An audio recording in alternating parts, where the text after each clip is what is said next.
Welcome to our few moments together on the Parsha. This Shabbos, we have the privilege of reading Parshas Shemini, which tells us at the beginning of the Sedra about Rosh Chodesh Nisan.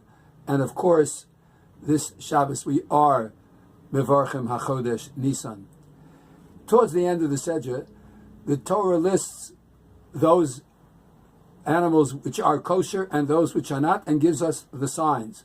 And the pasuk says, Zos Achaya, this is the live animal, or the wild animal, and Mikola Behema, of all the animals, and it lists and tells us, this is what you may or may not eat. It has split hooves, and choose its cud.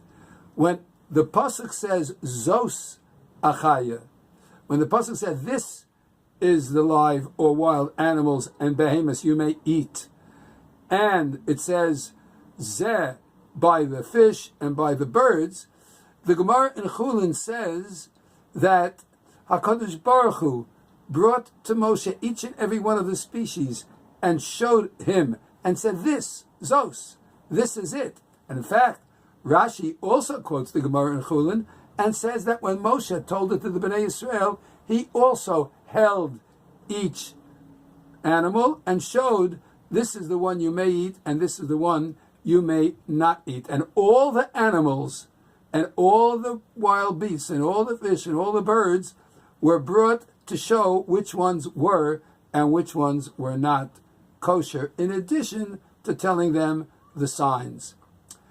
The Oznaim LaTorah points out that there were 3 times in the history of the world that all the animals were brought before a human being. The first time was by Adam Harishon, when the first man, Adam, gave the names to each of the animals. As each animal was brought to Adam, he gave it a name, and the name was fit based on the way Adam understood the nature of the animal. The second time was when the whole world was destroyed by the Mabul, and the only one that was going to remain alive was Noach and his family.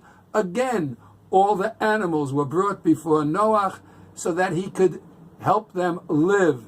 And when they were brought before Noach, there was a distinction. By Adam, there was no distinction between any of the animals. By Noach, there was a distinction between those animals which were Behemah Tahora, those animals which were pure or Tahor, and those Asher Einena Tahora, those that were not pure. The third time was when they were brought to Moshe Rabbeinu.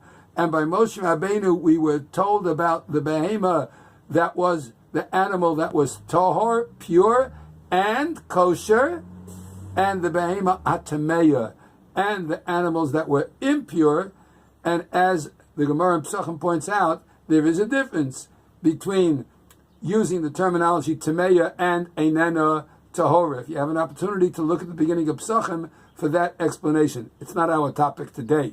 But the Oznaim LaTorah points out, notice, there are 3 times that the animals were brought. And we could say that each time it was a whole creation. Just like by Adam Arishon, the world was created, and all the animals were brought, and he gave them a name. So too by Noach, it was as if the world started all over again, because it was all destroyed, and only Noach and his family remained, and it was the start of a new world. And when the Jewish people got the Torah, it's the start of a new world. A world with a Torah.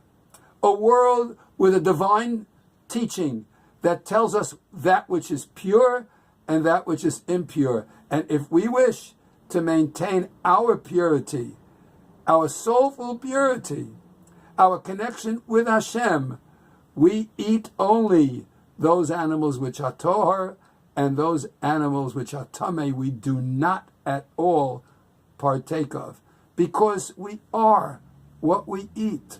And we are a generation and a nation of the Jewish people are a nation of purity, and an opportunity to bring purity to the world and to teach the difference between that which is pure and that which is impure. It's a new world.